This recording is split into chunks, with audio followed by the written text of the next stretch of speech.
Welcome back to The Explainer, brought to you by Forge College. Today, we are taking those fragile, frankly terrifying deployment scripts you've been using and transforming them into absolute bulletproof engineering blueprints. If you've been in Web3 for a minute, you know the feeling. Your scripts are probably held together by digital duct tape and pure hope. Well, today, we fix that. In this explainer, we're taking the code you've verified and making it truly resilient. We've got 5 key areas to cover today to get your code team ready. We will move from tested to bulletproof, secure your deployments, optimize for reliability, build up that institutional memory with versioning, and finally, set up a rock-solid rollback safety net. Let's get right into it.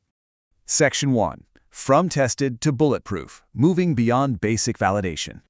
So, in our last lesson on testing and validating deployment scripts, we made sure your code actually does what it's supposed to do. But here's the thing.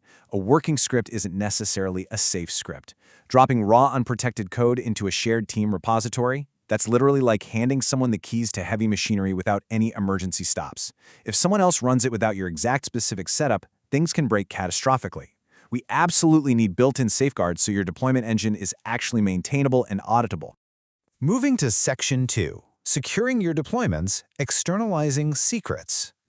All right, let's talk about the biggest, scariest lock on this machine. Be totally honest with me for a second. Where are your keys right now? Have you ever accidentally committed a live private key straight to your GitHub repo? Look, it's okay. It's a terrifying Web3 developer rite of passage. We've all been there. But hard-coding credentials is, without a doubt, the fastest way to completely compromise your entire project. It's basically the difference between leaving your house key right under the front mat versus using a highly secure lockbox. A hard-coded secret means literally anyone with read access to your code has the keys to the kingdom. No good. By using an external environment variable instead, your script just asks the system for the key at runtime. The key itself never ever lives in your version control history. So what's the fix? Well, instead of sharing keys, you provide a template to establish what we call a secrets contract. This tells your operators exactly how to load those keys without actually giving them out. You just use a .env.example file. This shows the names of the required variables but uses completely fake placeholder data. Combine that with a security markdown file explaining where to fetch the real credentials, and boom, your team is empowered and ready to go without ever exposing live secrets. Section 3. Optimizing for reliability, building resilience.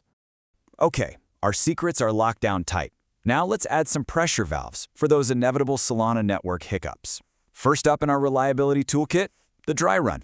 Think of this as your ultimate dress rehearsal. Before writing a single byte to the blockchain, a dry run parses your config, checks your environment variables, and simply prints out exactly what would happen. It's a total sanity check.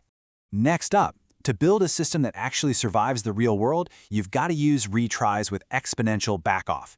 This lets your script gracefully absorb those annoying, transient network failures instead of just instantly crashing. You try deploying, if the network drops the request, don't panic. Wait 1 second, try again. Still failing? Wait 2 seconds. This way, you avoid deploying twice by accident, and your whole process doesn't explode just because a single RPC node blinked. And when you pair those smart retries with clear numeric exit codes and structured logging, it's a real game changer. If things do break, your CI pipelines will tell you exactly why. Seeing an exit 1, you instantly know it's a missing secret. An exit 2, that's a persistent network failure. It completely eliminates the 3 a.m. guesswork for whoever is running the operations.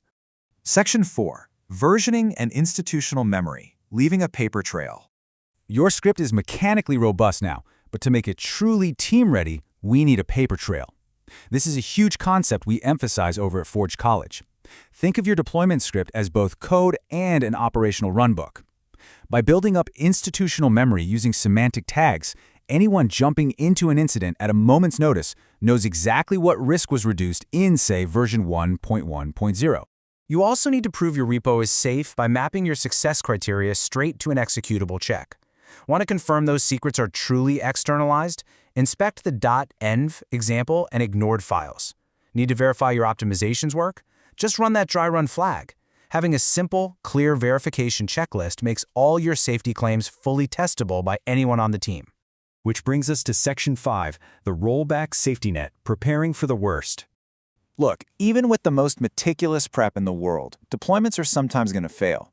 That's exactly why you need a documented escape hatch. Your rollback document cannot just be some vague ideas. It must be a literal, executable list of exact commands to revert the program. If everything goes south, the operator shouldn't be sweating bullets trying to invent a solution on the fly. They should just open the markdown file and copy-paste the commands to revert the state safely. Crucially, you've got to ask yourself, what is the expected system state? Every single step in your rollback needs to explicitly state the expected outcome. A panicked operator shouldn't have to guess if the fix actually worked. If step 1 is reverting the hash, step 2 must be a command that prints the current active hash. That way they can visually, instantly verify the system is back to a safe state. Final inspection, ready for deployment. Let's take a step back and admire this highly resilient deployment engine we've just built together. You've successfully transformed a super fragile script into a fully auditable artifact.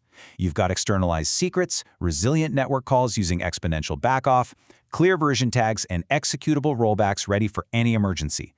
Honestly, this is exactly what professional Web3 engineering looks like. And here's the best part. You're going to use this exact optimized script in our next lesson on application deployment to Solana mainnet, where we'll establish automated pre-deployment checklists. We'll take these dry run capabilities and rollback steps and integrate them directly into your final pre-flight checks before hitting mainnet. So, I'll leave you with this provocative thought. Is your blueprint truly complete, or are you still relying on digital duct tape and crossed fingers? Go double-check your environment files right now. And before your next deploy, make sure to visit forge.college to continue mastering Web3 engineering and dive even deeper into this topic. Thanks for joining me on The Explainer, and I'll catch you in the next one.